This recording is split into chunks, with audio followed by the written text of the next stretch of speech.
이 알렉산드리아의 이 필론, 이 사람은 뭐냐?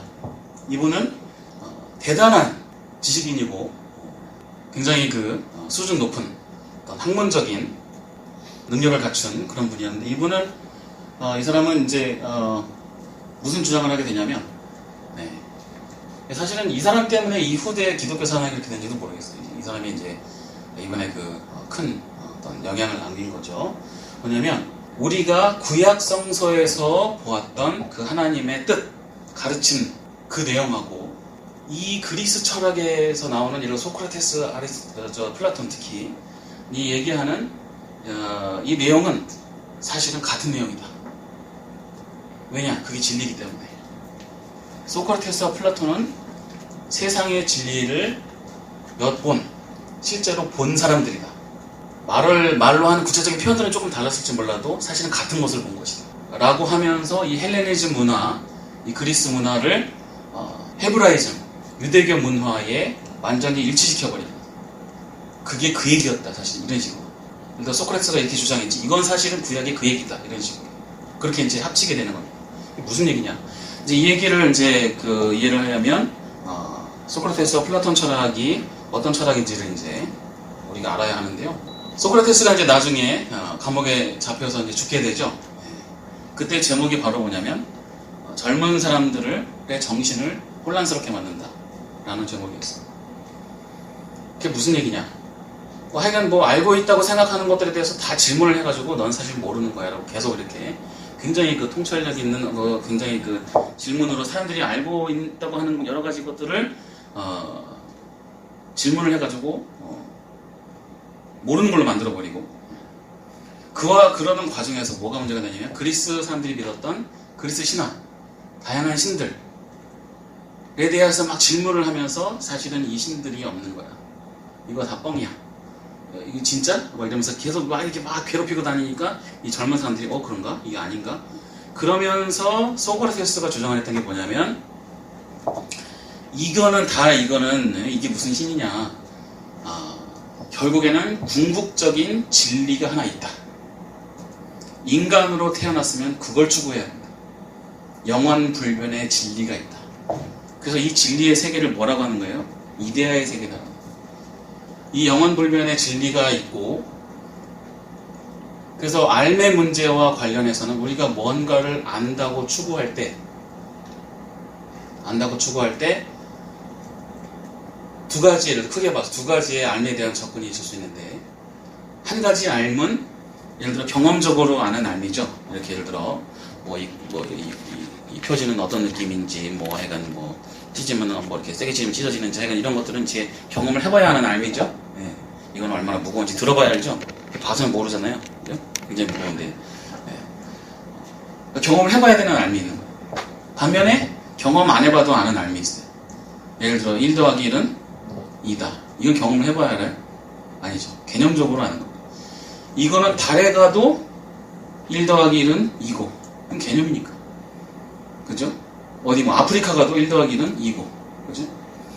근데 얘를 달에다 갖다 놓으면 무거워요? 가벼워요? 가벼워지는 거예요, 얘는. 상황에 따라 바뀌는 거예요. 얘를 물에다 갖다 놓으면 또 가벼워지는 거고. 그죠?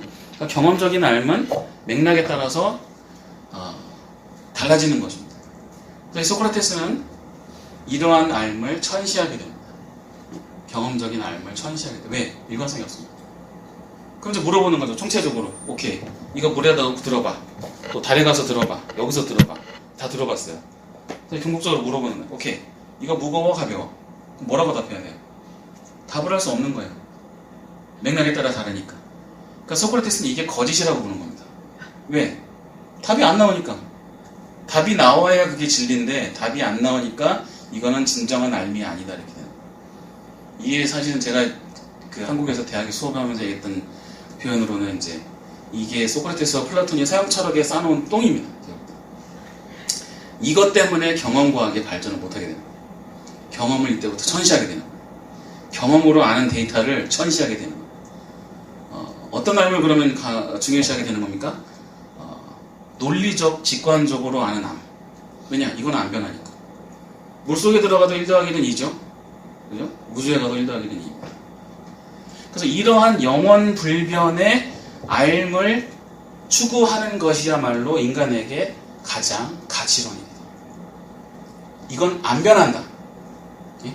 안 변한다. 이게 바로 이데아의 세계에서의 알미 되는 겁니다. 이 주장을 이제 소크라테스가 하게 되는 거죠. 이거를 이제 플라톤이 발전시켜서 직대성하게 되는 겁니다.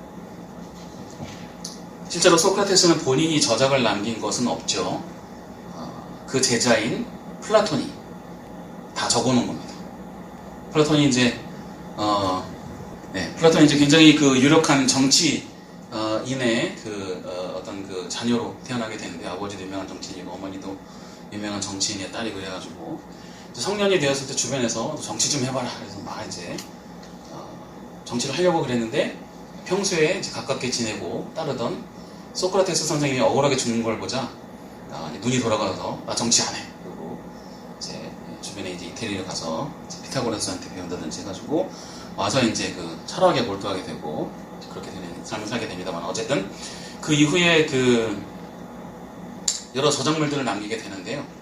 저작물들은 반드시 어떤 형태로 되어 있냐면 소크라테스와 그 주변 사람들 간의 대화로 등장을 하고, 그래서 소크라테스가 등장하고 옆에 이제 사람들하고 대화를 하거든요. 모든 그 플라톤의 책을 우리가 뭐라고 하냐면 대화편이라고 합니다. 대화편, 다 대화로 돼 있죠.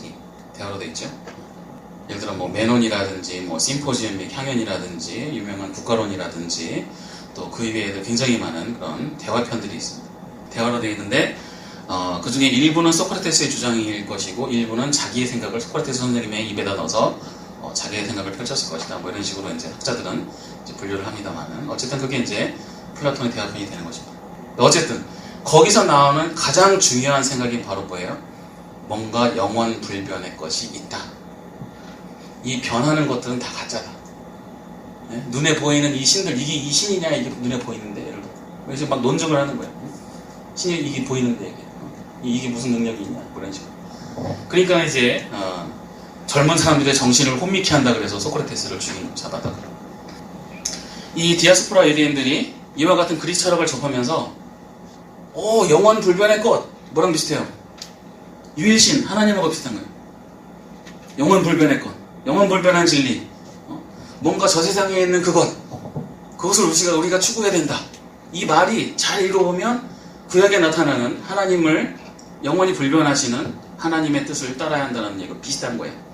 그러니까 이제 그걸 가지고 이 그리스 철학에서 하는 얘기가 이게 다 구약에 있는 얘기다. 이게. 같은 얘기다.